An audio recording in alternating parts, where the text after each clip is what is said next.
Those who cannot change their minds cannot change anything. This is Success with Srini.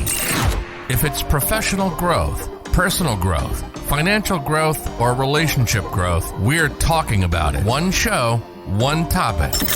Diving in deep with practical and useful insights that will change and transform your life. Welcome to Success with Srini. And now your host, Srini Sarapalli.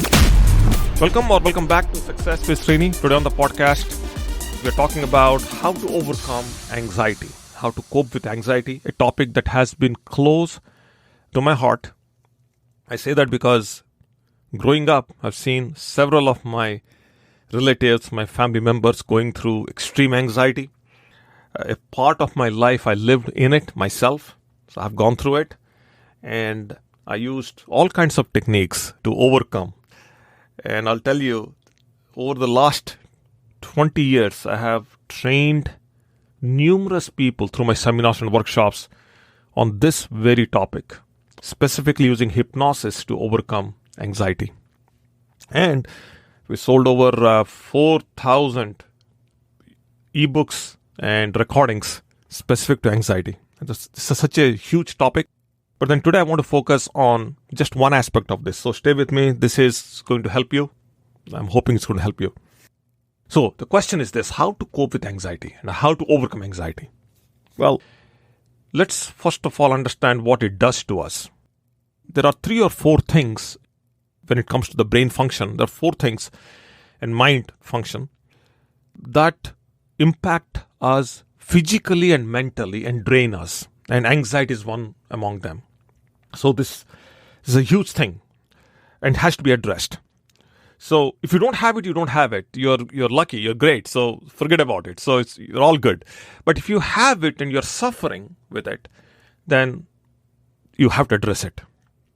Now, the 2 ways to deal with this. Either you deal with anxiety at an conscious level or at an unconscious level. There are different strategies, and you can divide them into an approach that deals with the conscious mind and then an approach that deals with the unconscious mind. My suggestion is that you do both. So let's look into the conscious part first, and we'll talk about the unconscious part. Now, on the conscious side, there are few things you can do to get control. Okay, the 3 steps specifically. First is you need to have, at any point in time, a list of all your worries. So I think in one of the earlier podcasts, I talked about this.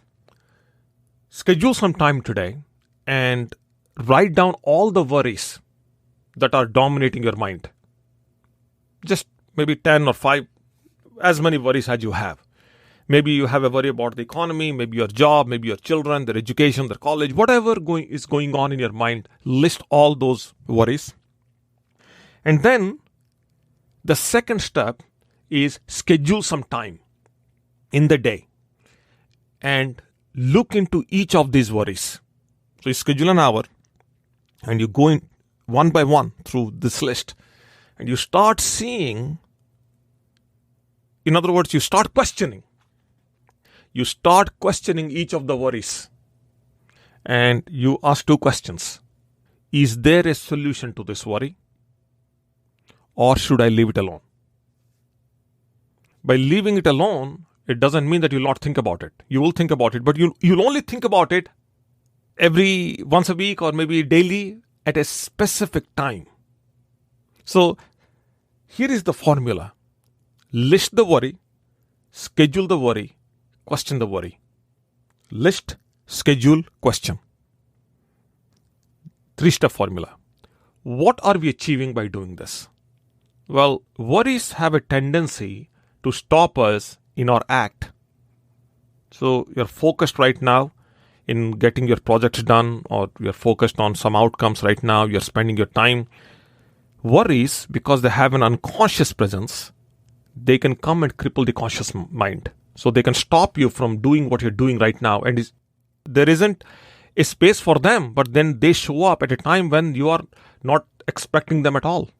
And they impede you, and they show up multiple times throughout the day, even in your dreams. So the key is to identify these. So once you list them, once you have identified them, you can list them, you can look at them, you can talk to them, and you can address them. And let me tell you, some of the worries cannot be solved. So you leave them. You don't deal with them anymore. And you agree that yes, these worries are, I have it in me, but then there is no solution to this, and I don't have the solution right now. So I leave it aside. But then some of the worries, you probably have a solution, but then maybe time is not right, or maybe somebody else has a solution and time is right. So you go and reach out to them for the solution. So you identify the worries, and then if possible, you avoid them. That's the purpose of following this formula: listing, scheduling, and questioning. This continues to happen on a weekly or a daily basis. Now, you shouldn't get worried about your worries if you are not in that scheduled time frame. So let's say I schedule 9 o'clock tonight to think about my worries. I think about my worries at 9 o'clock tonight. I shouldn't be thinking about them consciously throughout the day. At any point in time, if a worry shows up and it impedes you, you tell yourself, oh, tonight at 9 o'clock, I'm going to deal with it. Okay, that's how the conscious part of approaching worries works. Let's talk about the unconscious part for a second. See, our unconscious is our beliefs, our values, our emotions. They're all in the unconscious part of the brain. So worries, they drain the emotions. You constantly are worried about something, that means you are emotionally draining yourself. So in the unconscious part, there are multiple different things you could do. Overall, as a baseline, meditation, yoga helps.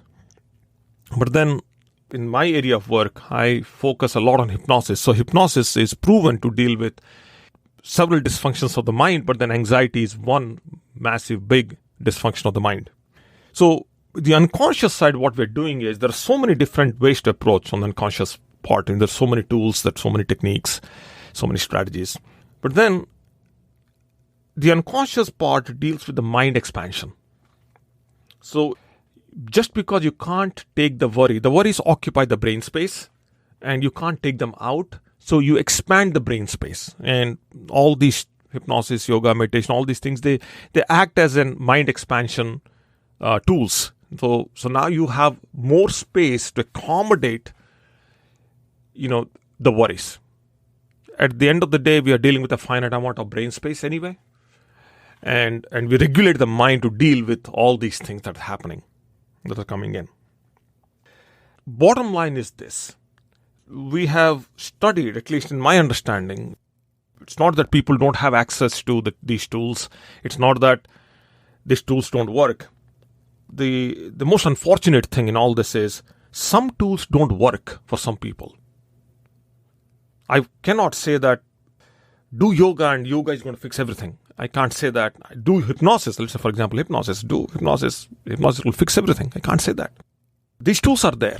And as an informed individual, as somebody who is existing in this space right now, all of us, the information age, and we have access to everything, we should pursue anything and everything within our reach. And our reach is big. Used to be small. Now it's big.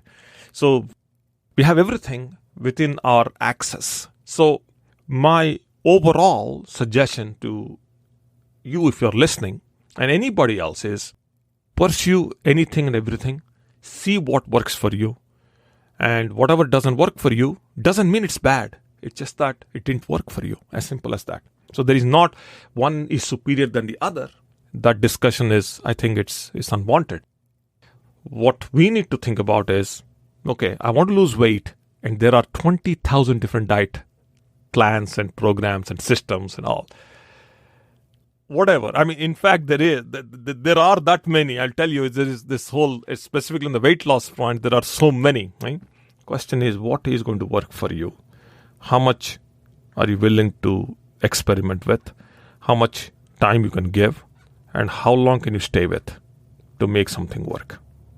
That should be the approach. That should be the focus. So is to with anxiety. Okay. That's all. I hope this helps. At least try the conscious part, because unconscious part can be done. That's not the issue. Training the unconscious mind is easy with so many different tools available. But then the conscious part most people do not do is listing down their worries, thinking about the worries, questioning their worries. They don't do. So I suggest you do that. Give it a try and let me know how it goes. Thank you.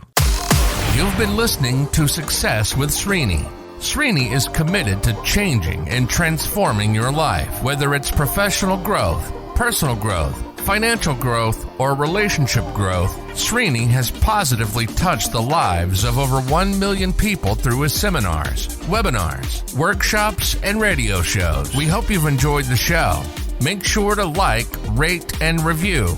And we'll be back soon. But in the meantime, hit up the YouTube channel at Success with Srini and the website at www.srinisarapalli.com. Remember, improvement begins with I. See you next time on Success with Srini.